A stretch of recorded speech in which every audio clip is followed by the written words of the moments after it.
Welcome to Savvy Business, Life Unscripted with your host, Christina Rivera, where our guests share their wisdom and valuable business tips, empowering our audience to expand their personal potential. Hi, Maura Sweeney. Welcome back to Savvy Broadcasting Life Unscripted. We're so grateful to have you here. I think you came here, oh my gosh, it must have been 4 years already, and you visited wonderfully. You've got to come to New York and visit with our family here. It's such a blessing. But we're so grateful to have you here today to talk about a topic we've never talked about, the age of disclosure and how to put yourself out there wisely.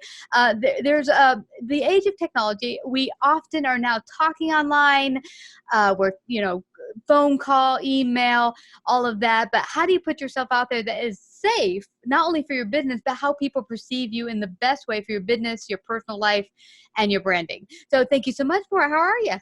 I am great, and I have to tell you, Christina, I'm so happy to join you again. I think you were one of the first shows that ever interviewed me several years ago when I first started writing. And so I know we've stayed in touch, and how great to know we're both at it. We're both out there sharing our ideas with the rest of the culture. Yeah, So absolutely. thanks for having me on. Oh, you betcha, you betcha. So you've done speaking and training, and you are the gal that brings happiness and telling people and sharing with them that, no matter where you are in life, happiness is where it's at. And, no matter what your situation is, if you use happiness, anything's possible. So true. You know what? A lot of times we think happiness is external and happiness is something that we're waiting for, rather than happiness being a choice. Right now, I know we're going to be going public a few months from now, but right now we're in the thick of everybody staying away from each other because of this coronavirus. Now, many people are panicking. Maybe some people have reason if they feel like they're very sick right now. And obviously if they're out of work or something. But at the same time, Christina, just to give you a little perspective, when we focus in on not so much what we don't have or what we're panicking about, but rather, what are some new opportunities I have here? And what does this open for me to do? Yeah. We can switch our energy. We switch our outlook. And a lot of times, I've found this over the course of my life, we turn on brand new solutions and opportunities that we didn't know existed because we were so much in a tunnel, constantly burrowing in the same direction. And should I give you an example right now of what's awesome? Oh, yeah, go for it. Good. Just this kind of goes right into the idea of happiness. And by the way, when people are happy, Harvard University has found through their own studies, and I know this is the case with me, when people are happy, they can perform up to 50% better in whatever it is they're doing. So that attitude, that mindset, and that choice is so powerful. But I'll tell you this, my husband had gotten quite ill with what could have been a coronavirus before it ever came in. And it really laid him flat after days in the hospital. There wasn't really much he could do, but out of the blue, he got an idea about a book to write that has taken him probably back for 20 years of experience. This book is on the history of Masters basketball, which is what he does. He does it on an international level. And so I said, imagine this, Jimmy, if you didn't have this low time in your life, this time when you couldn't be as active as normally, you wouldn't have been able to put together this book. And it's moving together at rapid fire speed and making so many people get together, talk about great things. And so a lot of times that happiness can put us in a position to find new opportunities, new creative outlets, and new answers to things we didn't even know we were looking for. Yeah, you are so right, Maura. It's interesting. Many years ago, well, actually not that many years ago, I was in a position where a lot of things around me were rather negative. And I like to seem happy-go-lucky. And people always say that you're always so happy, you're so happy. But when you're in the midst of kind of a negative environment, it can kind of drain you. And what I did in that environment is I started carrying around with me a gratitude journal that I actually started giving, and this was interesting, I forgot the name of the book I wrote, but it said, give thanks to even the things that are challenging in your life, which I was like, I took it for things that I like, not things I don't like. But I started being grateful even for, the difficult people or maybe the negative experiences and negative people around me. And it shifted my mindset to seeing, well, they're negative, but maybe there's a reason for it, and being more what's the word, more like understanding to the Yes. situation and the people around me. Like you sometimes will see difficult people and like, why are they so nasty? But then you begin to realize, okay, maybe there's something behind it I don't see, I don't need to see. But the point is I can have more empathy and Compassion. exactly. Understanding, wisdom. I know, it's funny. I was thinking about our conversation today, and those were some of the words that I brought out. We could go through some of our most challenging places in life, and we grow in wisdom and in compassion and understanding of others who might be going through some of their difficult times. But you started asking me, I don't know whether I brought you off, about leading wisely in the age of disclosure. Very important. And a lot of this goes into it because think about how many times people run businesses, run their lives, and they have a certain persona that is their public persona or their business persona. And what they don't realize is we are in an age of disclosure. Everything hidden is coming out in the open. And if we want to be a long-form player in life as well as business and reputation, then we need to be taking more of a long-form look in terms of marrying up our value system and what we claim to believe with everything we put out there and everything we do behind closed doors. Because everything behind those closed doors, it's not like 20 years ago. Yeah. Everybody has a camera. They are filming. Google's watching you. And those kinds of things that we thought we were hiding from ourselves, hiding maybe sometimes from family, hiding from the law, whatever. It is all coming out there. Yeah. What's interesting about you mentioning this is that I had heard someone say a couple of years ago that everyone lives the perfect life on Facebook. I wish I had their life, they said to me. And I said, well, you know what? It's plastic. A lot of the people that what was being portrayed at that point online was often falsehood. It wasn't true. People were trying to make themselves look the movie star. I've got everything going on. And the point was a lot of times their life wasn't all that amazing. And when I would start talking to people on the side or they come on the show and they share their difficulty, this is what people really want to see. They don't want to see the plastic life. They don't want to see that everything's perfect. They actually want to see the reality. What are you going through? How are you working through it? What are your challenges? That lends to, oh, I get it. I'm going through that too. Or, oh, thanks for sharing that. Now I know how I could go through my difficulty. You've given me some solutions, some ideas. You know something, I agree, and I don't know if this is the changing era that we're all in. There was the Hollywood era. There was the era that everybody was buying from Madison Avenue, where everything was perfect, right? The women used to clean their house with pumps and pearls on. I don't know. But that era is clearly gone. And this is another thing too, Christina. I've always kind of been this way, but I see it coming out more in terms of where we're moving as a society. People want what's real. Yes. There's something about things that minister to the heart, the soul, the things that unite us together in the human condition that really bring us together and make us feel better, because that's how we relate to each other and that's how we help each other to grow. That's how we can encourage each other through challenging times. And so I think that's another thing too with this new era. Yes, maybe social media moved out and everybody looked like they were perfect and playing perfect. But here's the thing. Those people playing the role of perfect who are not in the background, sometimes they put themselves in a position where others are looking to say, oh, they're really not. Let me prove that they're not. So why not find ways to be more authentic, but also more harmonized and less judgmental? You know, if you look back in time, and we see it happening all the time, a lot of people that want to judge everybody else out there because they're not perfect, those are oftentimes the people that get exposed as having had so many skeletons in their closet. That's an old expression. But they close the closet, they put together this veneer, and yet once you opened up their closet, you'd find a lot of the things they were speaking against were the very activities they were involved in, or maybe some of the personal weaknesses that they had. And I think we're really at the era, are you ready for this, of truth. Oh, yeah. Yeah. Oh, boy, you hit one really, really hard. It's so true. Many years ago, when I started my business, I had written a blog called 101 Mistakes and What I Learned in Business. And a friend of mine said, oh, my gosh, you can't put this out there. You're going to never get business. And basically, it was all the mistakes I've been making up to then and continue to make and learn from. And, it was the opposite. People are like, oh, I really like this. Oh, are you going to make this a book? And guess what? I just did. After 10 years, it became a book, having it made. It just launched last month. Or this month. We're still in March. Oh my gosh.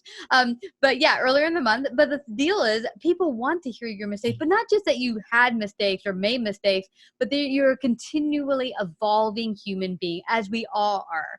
We don't all have the answer. We didn't, I made it. It's done.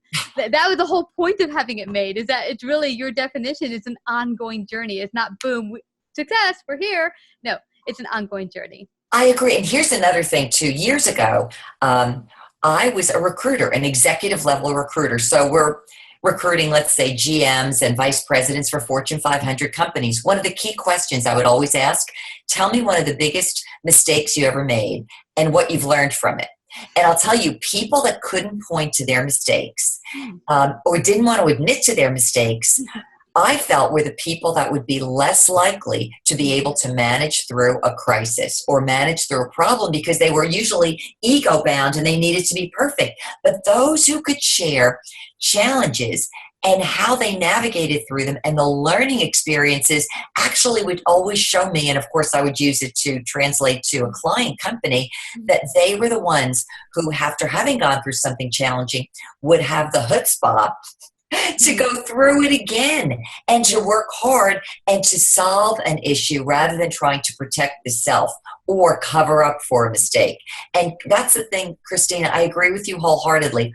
People today, they're looking for a level of honesty, because within the honesty comes a sense of trust. Yeah. Not to mention the fact that it's like, yeah, I've been there too. And this is a person that if they do make a mistake will be most likely to work with me, admit it, and we'll work around it.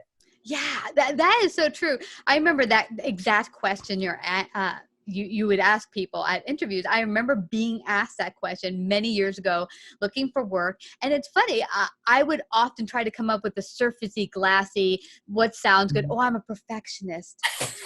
That's my biggest flaw. I'm like, bull crappers,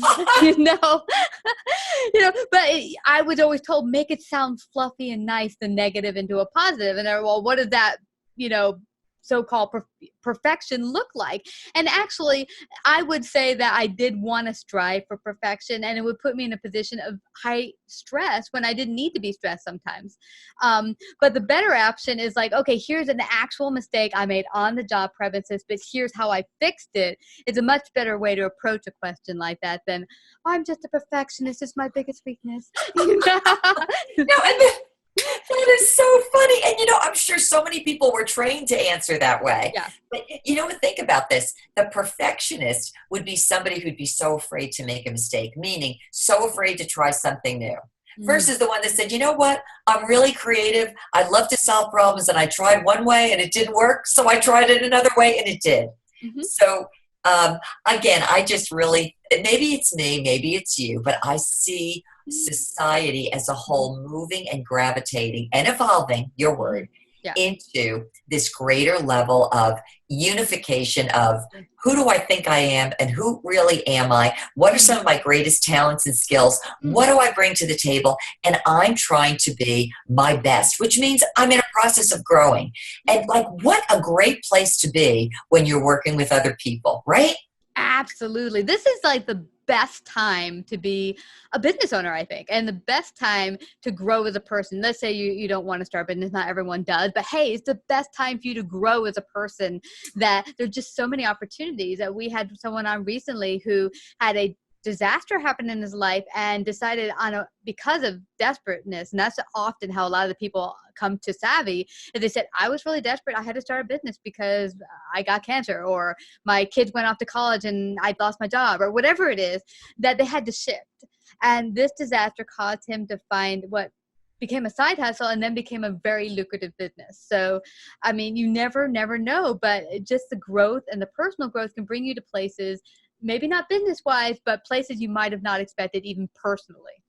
Yeah, that's very true. But then that almost goes right back to where we started with, how are you looking at life? Did something terrible happen, or are you seeing an opportunity? Did whatever happened to you now open you up to new things that you can do and experiment with? Sometimes people even myself included, I found skills that I didn't know I had when I was no longer working in corporate management and suddenly realized everything I needed to do in business, I was either going to hire somebody or I was going to learn it on my own. I ended up becoming so much more a jack of several trades. I won't say all, because trust me, there are many I can't do. But my confidence, my resilience, my creativity has just so increased over the years. So you could see things we don't have open us up to new pathways to things that we could learn and grow in. Absolutely, Maura. Now, for someone out there, let's say I don't know what my skills are. I don't know where to begin to find opportunities. You get in this kind of groove where you don't even know where to look for opportunities. Where would you suggest they even start? Ooh, good question. I'm going to answer it as I do several people when I'm out speaking. I'll always ask people to close their eyes, breathe heavily as in to relax, and to get thoughts away from the head, put your hand on your heart, which connects you with your soul. And I'll just invite people to go to a time in their life that made them happy. Now, I'll tell you why this is so important, Christina. People oftentimes get so wrapped around their own axle of busyness that they don't know what they like, what they can do. They don't even know who they are anymore. But if you just ask them that simple question, close your eyes, relax, breathe, and find a place that made you happy. And the moment a smile comes on your face, hold on to it, because there are within that place, that space, there are elements that so resonate with your interests, your passions, and your energies. And if you can connect some of those things that made you happy with jobs, with pursuits. I'll tell you what I do today as an international speaker on topics of leadership, and also I'm a writer and traveling a lot, came from my earliest childhood memories. I saw a typewriter and I thought, this is how I could write words and print things up to make people talk about new things. I loved airplanes and the ideas of travel. I travel now internationally and speak on my favorite topic, which is leadership, because when I was small, I loved President Kennedy in the White House. So there were my happy places as a little child.